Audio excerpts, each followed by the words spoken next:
हाय बच्चों, कैसे हो आप सब। आज के इस वीडियो लेक्चर में हम लोग पढ़ने वाले हैं क्लास 12 कंप्यूटर साइंस का topic that is Boolean algebra. और बूलियन अलजेब्रा के अंदर भी हम बूलियन लॉस के बारे में आज के इस वीडियो में बात करने वाले हैं। बूलियन अलजेब्रा का ये टॉपिक है जो कि क्लास 12 कंप्यूटर साइंस का है और क्लास 11th में भी आई गेस बूलियन अलजेब्रा है आपके कोर्स में। तो चाहे आप क्लास 11th में हो या क्लास 12th में हो, बूलियन लॉज आपके लिए उतने ही इंपॉर्टेंट हैं, राइट।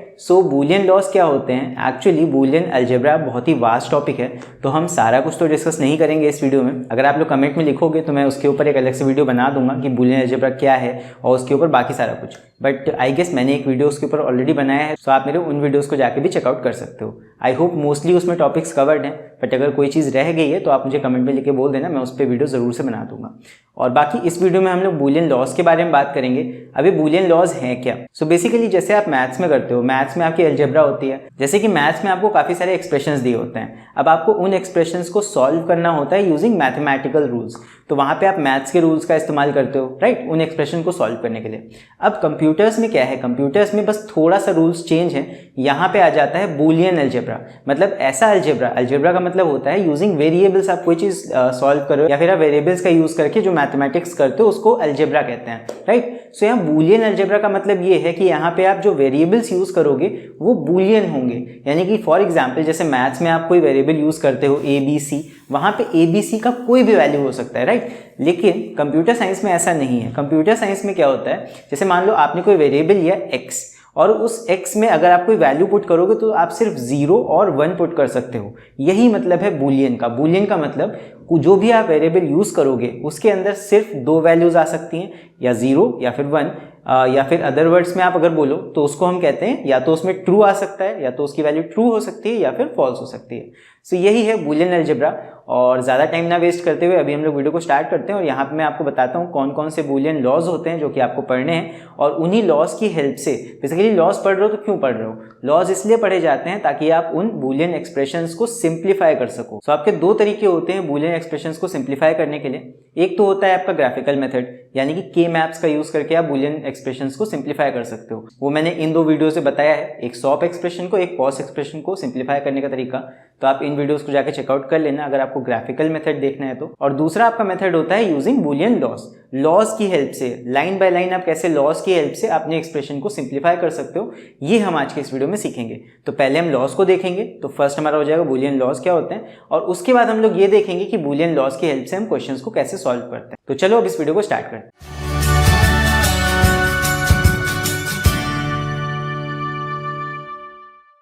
अभी हम लोग देखने वाले हैं बूलियन लॉज के बारे में। यहाँ पे मैंने ये सारे बूलियन अलजेब्रा के लॉज लिख दिए हैं, और एक्चुअली अभी मैंने सिर्फ नेम्स लिखे हैं ताकि आसानी रहे आप लोगों को बताने में। और यहाँ पे ये सारे लॉज हैं, अभी हम एक एक करके इन लॉज को डिस्कस करते हैं। तो सबसे पहला हमारा लॉ होता है, ये लॉ क्या है, बेसिकली ये प्रॉपर्टी है। That is property of 0। Boolean algebra में प्रॉपर्टी ऑफ 0 क्या होती है, मतलब 0 के साथ अगर आप कोई चीज़ मल्टीप्लाई कर रहे हो, मल्टीप्लाई तो नहीं बेसिकली हम कहेंगे कि 0 के साथ अगर आप कोई चीज़ डॉट कर रहे हो, या 0 के साथ कोई चीज़ अगर आप प्लस कर रहे हो, मतलब और कर रहे हो, तब क्या होगा। फॉर एग्जाम्पल अगर जैसे मैंने प्रॉपर्टी ऑफ 0 के बारे में कहा, तो 0 को अगर हम किसी भी वेरिएबल के साथ, यहाँ पे वेरिएबल आप कोई भी अपने मन का ले सकते हो, मैं a लूंगा, तो यहाँ पे 0 को अगर हम प्लस करें या फिर और करें a के साथ, तो क्या आएगा। और में क्या होता है, और का अगर आपको प्रॉपर्टी पता होगा कि और की प्रॉपर्टीज क्या होती हैं, और में जब कोई भी चीज ऐड हो रही होती है, मतलब दोनों में से कोई भी एक चीज ट्रू होगी तो वो आपका ट्रू दे देगा। यहाँ पे 0 तो 0 ही है, मतलब वो तरह से कोई वहां पे कंट्रीब्यूशन नहीं कर रहा है रिजल्ट में। बेसिकली a का जो भी वैल्यू होगा, a अगर 0 होगा तो 0 + 0 0 हो जाएगा, और अगर a का वैल्यू यहाँ 1 होगा तो यहाँ पे 0 + 1 हमारा रिजल्ट क्या आएगा, 1। यानी कि 0 + a के एक्सप्रेशन में अगर हम इस एक्सप्रेशन की बात करें तो यहाँ पे जो भी a का वैल्यू होगा वो डिसाइड कर रहा है कि इस एक्सप्रेशन का रिजल्ट क्या आएगा। तो आप बेसिकली इसको प्रॉपर्टी ना समझ के आप मन में सॉल्व करके देख सकते हो कि अगर आप 0 + a करोगे तो क्या आएगा, 0 + a हो जाएगा, it will be the result equal to a। मतलब a का जो भी वैल्यू होगा यहाँ पे वही डिसाइड करेगा कि फाइनली इन दोनों का क्या वैल्यू आएगा। ये है प्रॉपर्टी ऑफ 0 कि 0 में आप कुछ भी ऐड करोगे तो आपका वही वेरिएबल का वैल्यू रिजल्ट में आ जाएगा। फिर हम देख लेते हैं कि फॉर एग्जाम्पल अगर हम 0 को एंड करें या डॉट करें बेसिकली a के साथ, तो अगर हम 0 को डॉट करते हैं a के साथ, तब देखो एंड यहाँ पे लगा हुआ है बीच में। एंड क्या कहता है, एंड में ये होता है कि अगर दोनों वेरिएबल्स का वैल्यू 1 है तब तो आपका रिजल्ट 1 होगा, अदरवाइज 0 होगा। तो यहाँ पे डॉट में ये तो 0 ही है, तो क्या कोई भी ऐसा केस बन सकता है जहां पे आपका ये वैल्यू 1 है, मतलब यहाँ पे दोनों तो 1 हो ही नहीं सकते ना, बिकॉज ये तो फिक्स है, ये तो 0 है। सो यहाँ पे आप अगर किसी भी वेरिएबल को 0 के साथ एंड करोगे तो वो हमेशा क्या आएगा, 0 ही आएगा, राइट। सो अगर आप इसको इस तरीके से नहीं समझना चाहते हो, सिंपली मैथ्स के तरीके से समझ लो कि 0 प्लस ए आएगा, ऑब्वियसली मैथ का रूल लग रहा है, और 0 को मल्टीप्लाई करोगे किसी भी चीज के साथ तो वो 0 देगा, आप ऐसे भी समझ सकते हो, ठीक है। फिर हम आते हैं प्रॉपर्टीज ऑफ वंस पे। अब हम देखेंगे कि 1 को जब हम किसी वेरिएबल से ऐड करते हैं, वेरिएबल के साथ ऐड करते हैं, सो यहाँ पे जैसे हमने लिया 1 प्लस ए, तो यहाँ पे देखो क्या आएगा 1 प्लस ए। अब जब और होता है तो और में आपका कोई भी एक वैल्यू 1 होगा तो और आपका क्या दे देता है, 1 आउटपुट दे देता है। सो यहाँ पे ये दो वैल्यूज हैं, एक वैल्यू तो 1 है ही, तो यहाँ पे ए एज सच यहाँ पे कोई रोल प्ले नहीं कर रहा है आपके आउटपुट में, यानी कि 1 प्लस ए, 1 तो है ही, एक तो इनपुट है आपका 1 है ही, फिक्स्ड है ये वैल्यू, तो यानी कि आपका 1 प्लस ए हमेशा क्या रिटर्न करेगा या हमेशा क्या आउटपुट देगा, हमेशा वो 1 देगा, ठीक है। अब इसके बाद हम देखते हैं कि सपोज हम 1 को एंड करें अगर ए के साथ, ए आपका कोई भी वेरिएबल है, आप यहाँ पे ए बी सी डी कुछ भी ले सकते हो। सो अगर हम किसी भी वेरिएबल के साथ 1 को एंड करते हैं तब क्या होगा, देखो एंड क्या कहता है, यहाँ डॉट को मैं बड़ा कर देता हूँ, एंड क्या कहता है कि अगर इसके दोनों इनपुट्स यानी दोनों तरफ 1 1 होता तब आपका आउटपुट क्या आएगा 1। तो यहाँ पे एंड के एक तरफ तो 1 है, अगर ए का भी वैल्यू 1 हो जाएगा तो यहाँ पे आपकी बल्ले बल्ले हो जाएगी, यानी कि 1 आ जाएगा। सो यानी कि ए का वैल्यू अगर 1 होता है तब तो हमें यहाँ पे 1 मिलेगा, और ए का वैल्यू अगर 0 होता है तो 1.0 या 1 एंड 0 0 हो जाता है। सो यहाँ पे ए का वैल्यू डिसाइड कर रहा है कि यहाँ पे आउटपुट में क्या आना है। सो यानी कि 1.a क्या होगा, जो भी ए का वैल्यू होगा वही आपके आउटपुट में मिल जाएगा। क्यों, बिकॉज यहाँ पे ए डिसाइड कर रहा है कि इन दोनों का एंड क्या आउटपुट देगा। सो यहाँ पे क्या आ जाएगा, यहाँ पे आ जाएगा ए। सो आई होप जो मैंने समझाना चाहा है वो आपको चीज़ यहाँ पे समझ में आ गई होगी। इन चारों रूल्स में या इन चारों प्रॉपर्टीज में एज सच रटने की कोई चीज़ नहीं है। अगर आप यहाँ पे समझ लेते हो इन चारों को तो यहाँ पे आपको कोई भी चीज़ रटने की ज़रूरत नहीं पड़ेगी मेरे हिसाब से। सो आगे बढ़ते हैं। सो आगे है हमारा इंडेम्पोटेंस लॉ। सो अभी इसको देखते हैं। सो यहाँ पे क्या होता है, ये कहता है कि फॉर एग्जाम्पल अगर हमने लिया x प्लस एक्स, हमने दो एक जैसे वेरिएबल्स लिए या एक ही वेरिएबल्स लिए और दोनों को और कर दिया।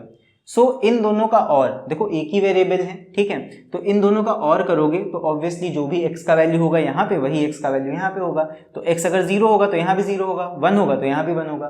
तो अगर 0 होंगे दोनों तो आउटपुट 0 आएगा, 1 होंगे दोनों तो आउटपुट 1 आएगा। यानी कि अगर x को x के साथ में और किया जा रहा है तो आउटपुट में हमें हमेशा क्या मिलेगा, जो भी x का वैल्यू होगा वही हमें आउटपुट में मिल जाएगा। अब हम देख लेते हैं कि अगर हम x को एंड करते हैं x के साथ तब क्या होगा। तो यहाँ भी वही चीज़ है कि अगर आप x को एंड कर रहे हो x के साथ में तो x का वैल्यू अगर 0 हम रखते हैं तो 0.0 0 हो जाएगा।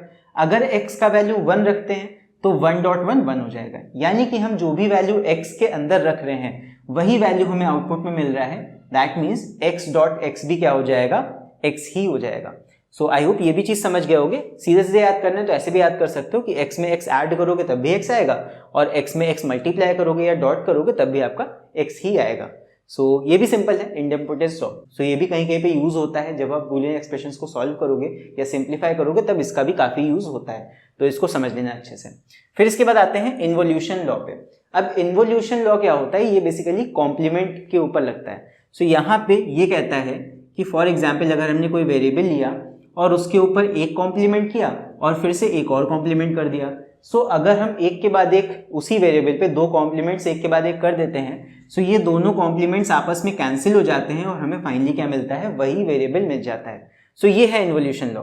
इन्वोल्यूशन लॉ क्या कहता है कि डबल कॉम्प्लीमेंट लगा हुआ है तो वो कैंसिल हो जाएगा और आपका ओरिजिनल वेरिएबल आपको आउटपुट में मिल जाएगा।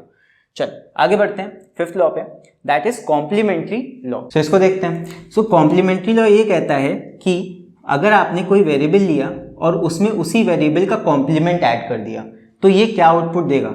अब यहाँ पे समझना ध्यान से, इसको मैं समझा के बता रहा हूँ ताकि आपको यहाँ पे रटने की जरूरत ना पड़े। फॉर एग्जाम्पल आपने x में अगर मान लो 0 रखा तो यहाँ पे x का वैल्यू 0 आएगा। अच्छा अगर किसी को ये समझ में नहीं आ रहा है कि मैं 0 क्यों रख रहा हूँ 1 क्यों रख रहा हूँ, तो एक चीज समझ लो कि हम लोग क्या पढ़ रहे हैं, बूलियन अलजेब्रा। तो बूलियन का मतलब ही होता है कि या तो आपके वेरिएबल का वैल्यू 0 हो सकता है या फिर 1 हो सकता है, इसके अलावा कोई उसमें वैल्यूज नहीं हो सकते, इन दो वैल्यूज के अलावा। सो इसीलिए मैं चेक कर रहा हूँ यहाँ पे x का वैल्यू पहले 0 रख के मैं देखूंगा क्या आउटपुट आता है और x का वैल्यू 1 रख के देखूंगा क्या आउटपुट आता है। फॉर एग्जाम्पल मैंने यहाँ पे x का वैल्यू 0 रखा, यहाँ 0 रखोगे तो 0 का कॉम्प्लीमेंट 1 हो जाएगा, यानी यहाँ 0 रखोगे तो यहाँ 1 मिलेगा। उसी तरह अगर यहाँ पे अगर x का वैल्यू 1 लेते हो तो यहाँ पे 0 आ जाएगा, यानी कि आप x का वैल्यू कुछ भी रखो, यहाँ पे जो भी रखोगे उसका जस्ट ऑपोजिट यहाँ मिल रहा है। 0 यहाँ रखोगे तो यहाँ 1 मिलेगा, यहाँ 1 रखोगे तो यहाँ 0 मिलेगा, यानी कि ये हमेशा कोई ना कोई एक वैल्यू आपका 1 होगा ही होगा। दैट मीन्स इसका आउटपुट हमें क्या मिल जाएगा 1, बिकॉज और के केस में क्या होता है कि कोई भी एक वैल्यू अगर 1 है तो आपका आउटपुट 1 आ जाता है। एज सिंपल, कोई भी वैल्यू यहाँ रख के देख लो, दूसरा वाला उसका ऑपोजिट होना है, यानी कि कोई एक वैल्यू तो आपका 1 आना ही आना है इन एनी केस। सो इसीलिए x प्लस एक्स कॉम्प्लीमेंट क्या हो जाता है, दैट इज इक्वल टू 1। फिर हम देख लेते हैं, अगर हम x को डॉट करते हैं x कॉम्प्लीमेंट के साथ तब क्या आएगा, मतलब सेम वेरिएबल को लिया, उसको उसके कॉम्प्लीमेंट के साथ हमने डॉट कर दिया या एंड कर दिया। सो यहाँ पे क्या होगा, सोच के देखो, x में 0 रखो तो 0 रखोगे तो यहाँ पे क्या हो जाएगा 1, अगर यहाँ 1 रखोगे तो यहाँ क्या हो जाएगा 0। तो एनी केस, किसी भी केस में, इन एनी केस यहाँ पे कोई भी दोनों वंश तो होंगे ही नहीं। सो अगर दोनों वंश नहीं होंगे तो यहाँ पे एंड हमेशा जब दोनों वंश होते हैं तभी तो ट्रू देता है, अदरवाइज फॉल्स देता है। तो यहाँ पे किसी भी केस में दोनों वन होने नहीं है, तो यहाँ पे आउटपुट हमें क्या मिलेगा, एंड का आउटपुट हमें यहाँ पे मिल जाएगा इन दोनों का 0। आई होप क्लियर हो गए। सो इसके बाद अभी हम लोग आगे बढ़ते हैं 6th लॉ की तरफ। सो 6th लॉ है हमारा कम्यूटेटिव लॉ। अब कम्यूटेटिव लॉ क्या कहता है, कम्यूटेटिव लॉ आई थिंक आप सबने मैथ्स में पढ़ा होगा, अगर आप लोगों ने मैथ्स सब्जेक्ट लिया होगा तो। सो मैथ्स में कम्यूटेटिव लॉ होता है, एसोसिएटिव लॉ भी होता है। ये दोनों लॉज उतने ज़्यादा यूज़ नहीं पड़ेंगे, लेकिन हाँ कहीं कहीं पे यूज़ पढ़ सकते हैं, तो ऐसा नहीं है कि यूज़ नहीं पढ़ेंगे, बट सिंपल होते हैं इसीलिए मैं बता रहा हूँ, इनको सिंपली आप देख सकते हो। कम्यूटेटिव लॉ ये कहता है, मैथ के हिसाब से देखो तो a डॉट बी बराबर होना चाहिए b डॉट a के। तो वही चीज़ है कि जैसे मान लो आपने लिया x प्लस वाई, तो इसको आप ऐसे भी लिख सकते हो equal to Y plus X. उसी तरह अगर आपने लिया x डॉट वाई, उसको आप लिख सकते हो y डॉट x के। सो बेसिकली कम्यूटेटिव लॉ बस इतना कहता है कि आप यहाँ पे ऑपरेंड्स को आगे पीछे कर सकते हो, उससे आपका रिजल्ट चेंज नहीं होगा। आप x प्लस वाई लो चाहे y प्लस एक्स लो, x डॉट वाई लो चाहे y डॉट एक्स लो, आप आगे पीछे कर दो वेरिएबल्स को, एक ही ऑपरेंड के आगे पीछे कर लो, तो उससे कोई भी फर्क नहीं पड़ेगा आपके रिजल्ट पे। बस यही है। फिर आते हैं एसोसिएटिव लॉ पे। अब एसोसिएटिव लॉ ये कहता है, जैसे मान लो आपने लिया x plus Y plus Z और यहाँ पे इन दोनों पे ब्रैकेट लगा दिया, फिर x plus Y plus Z और इस बार आपने इन दोनों पे ब्रैकेट लगा दिया, तो आप किसी भी दो पर्टिकुलर वेरिएबल्स को एसोसिएट कर दो, उससे आपके रिजल्ट पे कोई फर्क नहीं पड़ता है।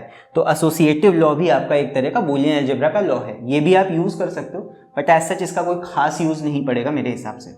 फिर आगे देख लो, इसी तरह डॉट भी कर सकते हो आप, x dot Y dot Z. मान लो आपने इन दोनों को यहाँ पे एसोसिएट कर दिया ब्रैकेट लगा के, फिर यहाँ पे ले लिया x dot Y dot Z और यहाँ पे आपने इन दोनों को ऐसे एसोसिएट कर दिया।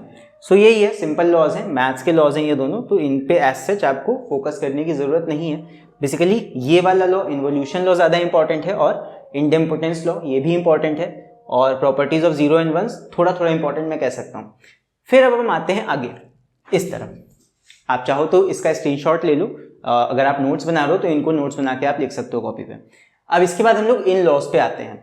ये आपके बहुत ही इंपॉर्टेंट लॉज हैं, ये तीन, distributive law, adsorption law and third distributive law. ये वाला भी उतना खास मैं नहीं कहूँगा, लेकिन ये दोनों लॉज, इन दोनों लॉज के बिना तो आपका एकदम काम नहीं चलना है। और इसमें से भी सबसे ज़्यादा इंपॉर्टेंट आता है आपका डिस्ट्रीब्यूटिव लॉ। तो सबसे पहले हम बात करेंगे डिस्ट्रीब्यूटिव लॉ की, यानी कि 8th लॉ की। तो ये बहुत ही इंपॉर्टेंट है, इसमें बार बार बता रहा हूँ कि वेरी इंपॉर्टेंट है, तो इसको तो कतई मत आप लोग भूल के जाना, इसको ज़रूर अच्छे से पढ़ लेना, ठीक है। तो यहाँ पे देखो दो डिस्ट्रीब्यूटिव लॉज होते हैं, तो मैं एक एक करके बताता हूँ। पहला डिस्ट्रीब्यूटिव लॉ होता है ये कि मान लो आपका वेरिएबल इस तरह है, कुछ इस तरह का एक्सप्रेशन है, ज़रूरी नहीं है एक्स वाई जेड हो सकता है ABC हो सकता है PQR हो, कुछ भी हो। वेरिएबल का नाम यहाँ पे मैटर नहीं करता है, यहाँ पे इस तरह का एक्सप्रेशन होना चाहिए। तो यहाँ पे मान लो एक वेरिएबल है और ब्रैकेट के अंदर आपका कोई टर्म्स ऐड हो रहे हैं, तो आपको इसको एक्सपैंड करना है। तो एक्सपेंशन के लिए काम आता है, देखो नाम ही है डिस्ट्रीब्यूटिव लॉ, जो आपके एक्सप्रेशन को फैला दे, डिस्ट्रीब्यूट कर दे। सो बेसिकली ये अगर आप मैथ्स पढ़े होगे तो ये कर लोगे आसानी से। यहाँ पे क्या हो जाएगा, अगर आप इस ब्रैकेट को ओपन करोगे तो ये हो जाएगा x डॉट वाई, एक बार x y के साथ मल्टीप्लाई होगा, यहाँ डॉट लगा दो, प्लस x आपका एक बार z के साथ मल्टीप्लाई होगा, तो ये हो जाएगा x z। अब यहाँ पे डॉट लगाओ ना लगाओ एज सच उससे मैटर नहीं करता है। सो अगर किन्हीं दो वेरिएबल्स के बीच में कुछ भी नहीं लगा है तो हम मान लेते हैं कि वो एंड ऑपरेशन हो रहा है। इसके बाद एक और डिस्ट्रीब्यूटिव लॉ है, वो होता है ये x प्लस वाई जेड। अब इस वाले लॉ को देखो, यहाँ पे x प्लस वाई जेड है, तो यहाँ पे इसको हम एक्सपैंड करते हैं इस तरह से। एक बार हम लेते हैं x plus Y bracket close करते हैं, और उसके बाद फिर अगला ले लेते हैं x प्लस जेड।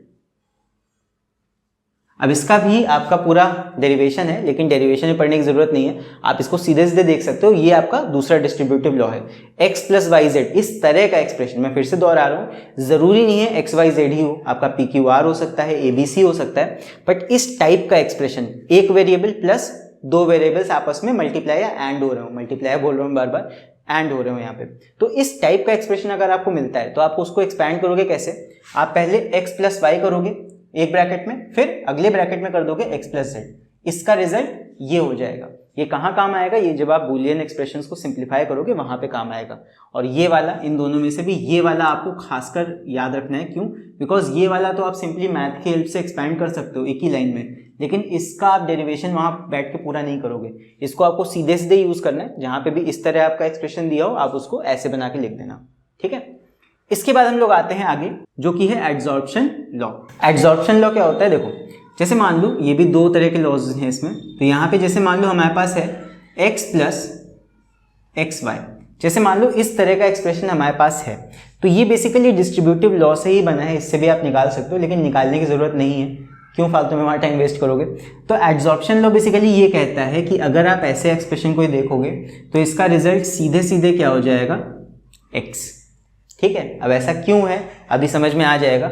अगर आप इसको डिराइव करके देखो तो क्या होगा, मैं यहाँ पे डिराइव करके आपको दिखा रहा हूँ, बट आपको वहां पे करने की इसको जरूरत नहीं है। देखो यहाँ पे अगर हम इसको लें x प्लस एक्स वाई, ठीक है, तो यहाँ पे सोच के देखो, अगर इसको मैं ऐसे सॉल्व करूँ तो यहाँ पे अगर हम दोनों एक्सप्रेशन में x कॉमन ले लेके आ जाएगा, ये आ जाएगा 1 प्लस वाई, ठीक है, कोई दिक्कत नहीं है। और यहाँ पे 1 प्लस वाई, अभी मैंने रूल ऑफ 1 बताया है, प्रॉपर्टी ऑफ 1 बताया कि 1 में कोई भी चीज़ अगर आप प्लस करोगे या और करोगे तो रिजल्ट हमेशा क्या मिलेगा?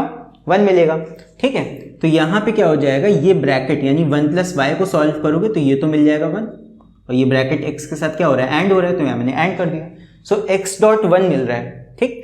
अब प्रॉपर्टी ऑफ 1 फिर से देखो, प्रॉपर्टी ऑफ 1 में 1 के साथ कोई भी वेरिएबल जब एंड करोगे तो वही वेरिएबल आपको आउटपुट में मिलेगा। तो 1 के साथ जब कोई भी वेरिएबल आप एंड करोगे तो आपको आउटपुट में क्या मिल जाएगा? वही वेरिएबल। सो ये हो जाएगा हमारा आउटपुट। सो यही मैंने सीधे सीधे यहाँ पे लिख दिया है, सॉल्व करने की जरूरत नहीं है, बट मैंने सॉल्व करके आपको यहाँ पे दिखा दिया है कि ये कैसे आया, ठीक है। आई होप समझ गए होगे। इसके बाद हम लोग देखते हैं सेकेंड एडजॉर्प्शन लॉ, जो कि होता है अगर मान लो ऐसे दिया हो कुछ x प्लस वाई, यहाँ पे x बेसिकली डॉट हो रहा है x प्लस वाई के साथ, तो यहाँ पे क्या आएगा? यहाँ पे अगर हम इसको सॉल्व करें प्रॉपरली, सो इसका आउटपुट क्या आएगा? ये भी आ जाएगा x। अब इसमें आप कंफ्यूज हो गए ये कैसे आया, तो इसको मैं बता देता हूँ कि सॉल्व करके। तो देखो यहाँ पे अगर हम इस चीज़ को सॉल्व करें तो क्या हो जाएगा? x प्लस वाई, यही चीज़ है, इसको हम सॉल्व करके देखते हैं। और ये भी बेसिकली आपके क्वेश्चंस की तरह ही है, एक एक्सप्रेशन है और इसको हमें सॉल्व करना है, एक्सप्रेशन ही तो है ना ये। अब इसको सॉल्व करते हैं तो देखो अगर हम इस पर डिस्ट्रीब्यूटिव लॉ लगाएं तो ये क्या बन जाएगा? x dot X plus X dot Y. कौन सा लॉ है? ये वाला लॉ लगा दिया मैंने, इस तरह का एक्सप्रेशन है ये, तो इससे मैंने लॉ लगाया तो ये आ गया x dot X plus X dot Y. अब ये हो जाएगा x डॉट एक्स बराबर होता है x plus X dot Y, ये आ गया। सो अब इस टाइप का एक्सप्रेशन क्या आपको कहीं पे दिख रहा है? अगर आप ध्यान से नजर दौड़ाओगे तो पहला वाला एडजॉर्प्शन लॉ ही वापस से हमें मिल गया, यानी कि x प्लस एक्स वाई। तो x प्लस एक्स वाई का रिजल्ट क्या हमारा आया था? x, यानी कि x प्लस एक्स वाई का रिजल्ट क्या आ जाएगा? ये आ जाएगा x। इसीलिए मैंने इस एक्सप्रेशन को सॉल्व करके यहाँ पे x लिख दिया। सो ये है एडजॉर्प्शन लॉ, मतलब यहाँ पे इस टाइप का जब भी एक्सप्रेशन होता है तो यहाँ पे जो आगे वाला ये टर्म है ये आपका एब्जॉर्ब हो जाता है, गायब हो जाता है वहां से, या एक तरह से सोख लिया जाता है बेसिकली, ठीक है, सरफेस के अंदर ही। सो एड्जॉर्प्शन बेसिकली आपका केमिस्ट्री का टर्म है। सो यहाँ पे ये टर्म एड्जॉर्ब कर लिया गया है इस वेरिएबल के द्वारा। सो ये भी चीज एड्जॉर्ब कर ली गई है x के द्वारा, तो सिर्फ क्या बचता है दोनों में? वही वेरिएबल बचता है यहाँ पे। सो ये है हमारा एड्जॉर्प्शन लॉ। लास्ट हम देखते हैं जो कि है थर्ड डिस्ट्रीब्यूटिव लॉ। ये क्या है? सो इसको देख लेते हैं। सो यहाँ पे है कि अगर आपने मान लो ऐसा कुछ लिया x plus X complement Y, basically distributive law से ही डिराइव हुआ है बट कुछ अलग है, देख लो इसको एक बार। सो अगर आपके पास ऐसा कोई एक्सप्रेशन है तो इसका रिजल्ट आपको क्या मिलेगा? इसका रिजल्ट आपको मिलेगा x प्लस वाई। सो अब ये कहाँ से आया, ये मैं आप पे छोड़ता हूँ, आप इसको डिराइव करके एक बार देख लेना। बेसिकली कुछ नहीं करना है, आपको इस एक्सप्रेशन को लेना है और इस पर आपको डिस्ट्रीब्यूटिव लॉ लगा देना है, ये वाला, ठीक है। इस पर डिस्ट्रीब्यूटिव लॉ लगाओगे, सॉल्व करोगे तो फाइनली ये आ जाएगा आपका। अगर नहीं सॉल्व करना चाहते हो तो ऐसे ही याद कर लेना, और बाकी अगर तब भी दिक्कत हो ना आए तो मुझे बता देना, मैं उसके ऊपर अलग से वीडियो बना दूंगा, या नेक्स्ट वीडियो जो भी बनाऊंगा उसमें आपको मैं बता दूंगा, ठीक है। तो ये सारे हैं आपके बूलियन अलजेब्रा के लॉज। अगर आप चाहो तो इसका स्क्रीनशॉट ले सकते हो, मैं यहाँ पे इसको रब कर देता हूँ। अब आप इसका चाहो तो स्क्रीनशॉट ले लो। सो आई होप जितने भी लॉज यहाँ मैंने आपको एक्सप्लेन किए हैं, आपको ये सारे ही लॉज समझ में आए होंगे अच्छे से। अगर आपको वीडियो में कहीं पे भी कोई कंफ्यूजन हुआ हो तो मुझे कमेंट्स में लिख के जरूर बताना, और अगर समझ में आ गया हो तो वो भी जरूर से कमेंट्स में लिख के बताना कि आपको समझ में आ गया है। और अगर नेक्स्ट वीडियो के लिए आप लोग मुझे कोई टॉपिक बताना चाहते हो तो वो भी आप मुझे कमेंट्स में लिख के बता सकते हो। सो गाइस, अगर आप लोग इस चैनल पर नए हो तो इस चैनल को सब्सक्राइब जरूर कर लेना, और साथ में उस बेल आइकन को भी प्रेस करना ताकि आगे आने वाले वीडियोस का नोटिफिकेशन आपको मिलता रहे। और आप लोग चाहो तो मुझे मेरी वेबसाइट पे जाके आप मुझे सपोर्ट भी कर सकते हो, ताकि आप लोगों के लिए मैं ऐसे ही और वीडियोस लाता रहूं। तो चलो मिलते हैं फिर अगले वीडियो में, तब तक के लिए take care, see you and bye bye.